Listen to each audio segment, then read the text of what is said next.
பிரியமானவர்களே, இயேசு கிறிஸ்துவின் நாமத்தினாலே உங்களை வாழ்த்தி வரவேற்கிறேன். நம்முடைய வாழ்க்கையில் தேவனுடைய திட்டம் வெளிப்பட அல்லது தேவ சித்தம் வெளிப்பட நாம் என்ன செய்ய வேண்டும் என்பதை விட, தேவன் நம்மை தாயின் வயிற்றில் இருக்கும் பொழுது முன்னறிந்தார், முன்குறித்திருக்கிறார்.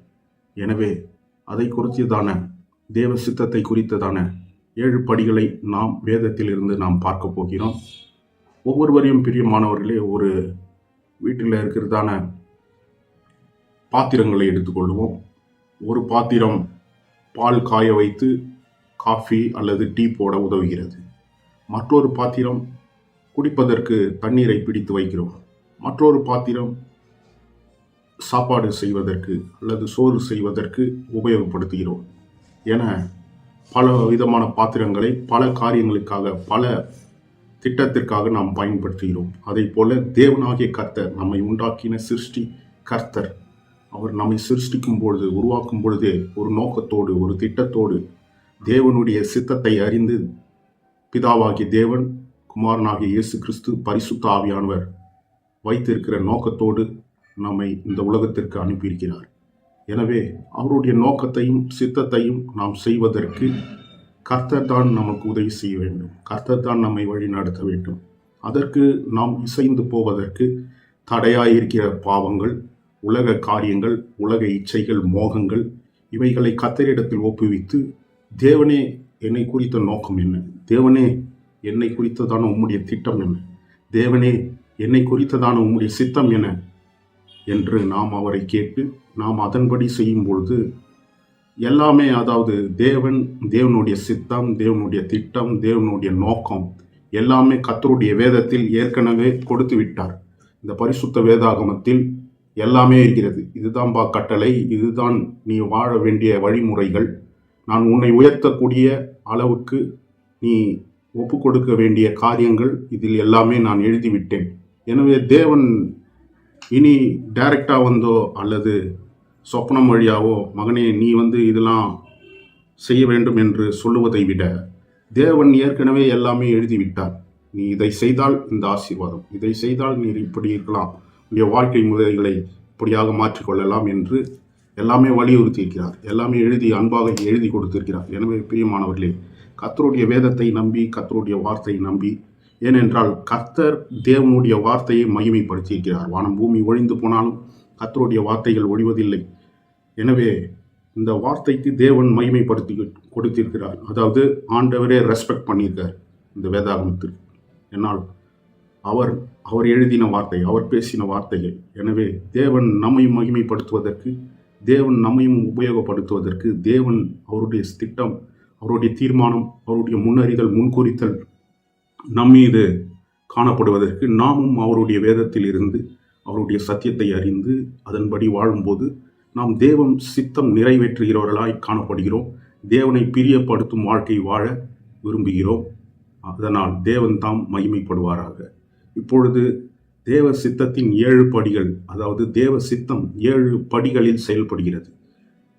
அதை குறித்து, அதாவது ஒரு மனிதன் இந்த பூமியில் இருக்கும் பொழுதோ அல்லது பூமி தோற்றத்துக்கு முன்பு தேவன் அவனை முன்குறித்திருக்கிறார்.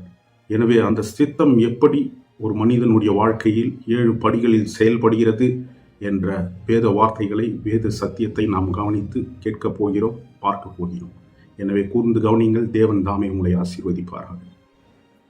எனவே முதலாவதாக தேவ சித்தத்தின் முதல் படி, தேவன் எந்த நோக்கோடு எப்படி ஒரு மனிதனை முன்குறிக்கிறார், எப்படி அவனை கொண்டு தேவ சித்தத்தை நிறைவேற்றுகிறார் என்பதற்கான 7 வழிமுறைகள், 7 படிகள் நாம் பார்க்க போகிறோம். முதலாவதாக ரோமர் 8ஆம் அதிகாரம் 29ஆம் வசனம் சொல்லப்பட்டிருக்கிறது. நான் வாசிக்கிறேன் உங்களுக்காக, கவனிங்கள். தம்முடைய குமாரன் அநேக சகோதரருக்குள்ளே முதற் பேரானவராயிருக்கும் பொருட்டு தேவன் எவர்களை முன்னறிந்தாரோ அவர்களை தமது குமாரனுடைய சாயலுக்கு ஒப்பாயிருப்பதற்கு முன்குறித்திருக்கிறார். எனவே இந்த வார்த்தைகளில் நாம் பார்த்தோம் என்றால், முதலாவது படி தேவன் முன்னறிந்தார். பிரியமானவர்கள், தேவன் நம்மை முன்னறிந்திருக்கிறார். எப்படி முன்னறிந்தார் என்பது நாம் பார்க்க போகிறோம். அதாவது ஒரு 100 ஆடுகள் இருக்கிறது என்றால் ஒரு ஆடு தொலைந்து போகிறது. தொலைந்து போன ஆட்டை தேவன் தேடி கண்டு பிடித்து கொண்டு வந்து தன் மந்தையில் சேர்க்கிறார். அதை போல தொலைந்து போன ஆட்டையே அப்படி தேடுவார் என்றால், உலக தோற்றத்துக்கு முன்பதாகவே நம்மை முன்னறிந்தார். பிரியமானவர்களே, முன்னறிந்தார் என்பதன் அர்த்தம் என்னவென்றால், God selected, God chosen people, person. அதாவது ஒரு கூட்ட மக்களில் இருந்து தேவன் தெரிந்து கொள்கிற ஒரு நபர். இதுதான் முன்னறிதல். அதாவது 100 பேரில் ஒரு ஆடு எப்படி காணாமல் போச்சோ, அதாவது காணாமல் போன ஆட்டை அறிந்தார். ஆனால் நாம் தோன்றுவதற்கு முன்பதாகவே, அதாவது இந்த உலகத்தில் தோன்றுவதற்கு முன்பதாகவே, தாயின் வயிற்றில் ஒரு கரு உருவாகத்திற்கு முன்பதாகவே தேவன் என் பேரை அறிந்திருக்கிறார், என்னுடைய வயதை அறிந்திருக்கிறார், என்னுடைய நாட்களை முன்குறித்திருக்கிறார், என்னுடைய அதினதின் காலத்தில் என்னென்ன ஒரு மனிதனுக்கு நடக்க வேண்டுமோ, என்னென்ன சம்பவம், அல்லது கல்யாணம், அல்லது குழந்தை பாக்கியம், அல்லது வேலை, எந்த இடத்தில் நான் வளர வேண்டும், எந்த இடத்தில் நான் மறிக்க வேண்டும் என பல தேவனுடைய சித்தத்தை அன்றே தாயின் வயிற்றில் உருவாகத்திற்கு முன்பதாக, கரு தோன்றுவதற்கு முன்பதாகவே தேவன் என்னை முன்னறிந்திருக்கிறார். எனவே தேவன் முதலாவது படி, ஒரு மனிதனை தேவன் தம்முடைய சித்தத்திற்குள்ளாக சித்தத்தின்படி நடத்துவதற்கு முதலாவதாக தேவன் முன்னறிந்தார். எவ்வளோ பேர்னா இருக்கலாம் இந்த உலகத்தில், ஆனால் உங்களை குறித்ததான நோக்கம், உங்களை குறித்ததான திட்டம் தேவன் அறிந்திருக்கிறார். பிரியமானவர்களே, எனவே முதலாவது படி தேவன் முன்னறிந்தார். இரண்டாவதாக நாம் பார்க்க போகிறோம். இரண்டாவதாக வாசிப்போம், அதே வசனம்தான். இரண்டாம் படி ரோமர் 8:29 மறுபடியும் நான் வாசிக்கிறேன். தம்முடைய குமாரன் அநேக சகோதரருக்குள்ளே முதற் பேரானவராய் இருக்கும் பொருட்டு தேவன் எவர்களை தமது குமாரனுடைய சாயலுக்கு ஒப்பாய் இருப்பதற்கு முன் குறித்திருக்கிறார். எனவே இரண்டாவது காரியம் என்னவென்றால், தேவன் முன்குறித்திருக்கிறார். அதாவது நான் சொன்ன பிரகாரம் ஒரு பாத்திரங்கள் பல இருந்தாலும் ஒரு பாத்திரம் இதற்கு பால் சமைப்பதற்கு, அல்லது உணவு சமைப்பதற்கு, அல்லது குடிப்பதற்கு தண்ணீரை வைக்கிற ஒரு பாத்திரமாய் என பல திட்டங்கள் நாம் தீட்டுகிறோம். பல பாத்திரத்தை வைத்து அந்த பல பாத்திரங்கள் எதற்காக உபயோகப்படுத்த வேண்டும் என்று நாம் நினைக்கிறோம். அதே போல பிரியமானவர்களே, தேவன் இவ்வளவு மனித கூட்டங்கள் இருக்க இந்த பூமியில் எவ்வளோ மனிதர்கள், எத்தனையோ ஜாதியான மனிதர்கள், எத்தனையோ நிறம் வித்தியாசம், எத்தனையோ உயரங்கள். ஒருவேளை ஒரு மனிதன் குட்டையாக இருக்கலாம், அல்லது நெட்டையாக இருக்கலாம், குண்டாக இருக்கலாம், ஒல்லியாக இருக்கலாம், கருப்பாக இருக்கலாம், சிவப்பாக இருக்கலாம், மாநிறமாக இருக்கலாம், நோயாளியாக இருக்கலாம், நோய் அற்றவனாக இருக்கலாம், குருடனாக இருக்கலாம், சப்பானியாக இருக்கலாம். ஆனால் தேவன் ஆண்டவர் முன்குறிக்கிறார். பிரியமானவர்களே, முன்குறித்தல் என்பது ஒருவரை பாடுவதற்கென்றே, தேவனை ஆராதிப்பதற்கென்றே அவரை தெரிந்து கொள்கிறார். ஒருவரை கர்த்தருடைய வார்த்தை கொடுப்பதற்கென்றே அவர்களை பயன்படுத்துகிறார். ஒருவரை நாட்டிற்கு நன்மை செய்யும் ஒரு மனிதனாக தேவன் தெரிந்து கொள்கிறார். ஒருவரை குப்பையில் இருப்பவர்களை உயர்த்துவதற்கு, அதாவது மற்றவருக்கு உதவி செய்து அவர்களை உயர்த்தும் எண்ணம் கொண்டவர்களாய் தேவன் உருவாக்குகிறார் என தேவன் முன்குறிக்கிறார். பிரியமானவர்களே, ஒவ்வொருவரையும் ஒவ்வொரு காலத்திற்கு, ஒவ்வொரு நேரத்திற்கு தகுந்த பிரகாரமாக முன்குறித்து அவர்களை வழிநடத்துகிறார். எனவே முதலாவது பார்த்தோம், முன்னறிந்தார் என்பது தெரிந்து கொள்கிறார். அடுத்தபடியாக முன்குறித்தார். இந்த குறிப்பிட்ட காரியத்திற்காக தேவன் முன்குறித்தார். மூன்றாவது படி, தேவன் அழைத்தும் இருக்கிறார். அதே வசனம் நாம் பார்க்க போகிறோம். அதாவது ரோமர் 8:30 எவர்களை முன்கறித்தாரோ அவர்களை அழைத்தும் இருக்கிறார். இங்கே பார்க்கிறோம், எவர்களை அழைத்தாரோ அவர்களை நீதிமான்களும் ஆக்கியிருக்கிறார், எவர்களை நீதிமான்கள் ஆக்கினாரோ அவர்களை மகிமைப்படுத்தியும் இருக்கிறார். இங்கே என்ன சொல்லுகிறது என்று பார்த்தோம்னால், அழைத்திருக்கிறார். தேவன் அழைக்கிறார். பிரியமானவர்களே, இங்கே தான் ரொம்ப இம்பார்ட்டன்ட் திங். அதாவது ஒரு மனிதனை தேவன் அழைக்கும் போது அந்த சத்தத்தை கேட்டு உணர்ந்து ஒப்பு கொடுத்தால் தேவன் சுலபமாக அந்த மனிதனை எடுத்து எளிதாக அவனை உயர்த்தி, அவனை மகிமைப்படுத்தி, அவனை ஆசீர்வதித்து அநேக ஆயிரங்களுக்கு அவனை பயன்படுத்தக்கூடும்.